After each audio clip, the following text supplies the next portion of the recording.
Janasena party గురించి, జనసేన అధినేత పవన్ కళ్యాణ్ గారి గురించి పెద్ద ఎత్తున మాట్లాడుతున్నటువంటి పరిస్థితి ఉండేది.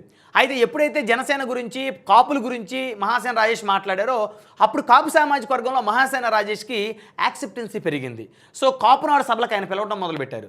సాక్షాత్తు హైదరాబాదు కేబిహెచ్పి ఆ ప్రాంతంలో, నిజాంపేట ప్రాంతంలో జరిగినటువంటి వంగవీటి మోహన్ రంగా గారి 75వ జయంతి కార్యక్రమంలో మహాసేన రాజేష్ గారిని ఆ రోజు ముఖ్య అతిథిగా పిలిచినటువంటి పరిస్థితి 2022-23 ప్రాంతంలో.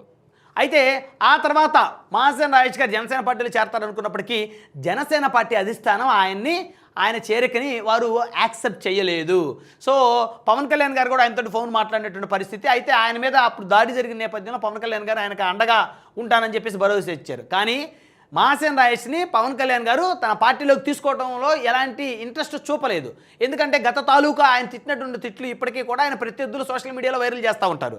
సో కాబట్టి ఆయన ఎప్పుడు ఏ విధంగా మాట్లాడతాడో, ఎలా ఉంటాడో తెలియదు. కాబట్టి జనసేన పార్టీ అధిష్టానం మహాసేన రాజేష్ని తమ పార్టీలోకి వారు రావాలని అనుకున్నప్పటికీ కూడా వారు యాక్సెప్ట్ చేయలేదు. సో కాలక్రమేణా ఆయన తెలుగుదేశం పార్టీలో చేరారు. టీడీపీలో చేరిన తర్వాత ఆయన గలాన్ని బలంగా వినిపించడం మొదలుపెట్టారు. సో తెలుగుదేశం పార్టీలో చేరిన తర్వాత మహాసేన రాజేష్కి నారా లోకేష్ ఆయన పెద్ద ఎత్తున ఆయన్ని ముందుకు తీసుకెళ్లారు. ఆయనకి మంచి అవకాశాలు కల్పించారు. ఒక తమ్ముళ్ళగా కూడా భావించిన పరిస్థితి నారా లోకేష్ గారు మహాసేన రాజేష్ గారిని.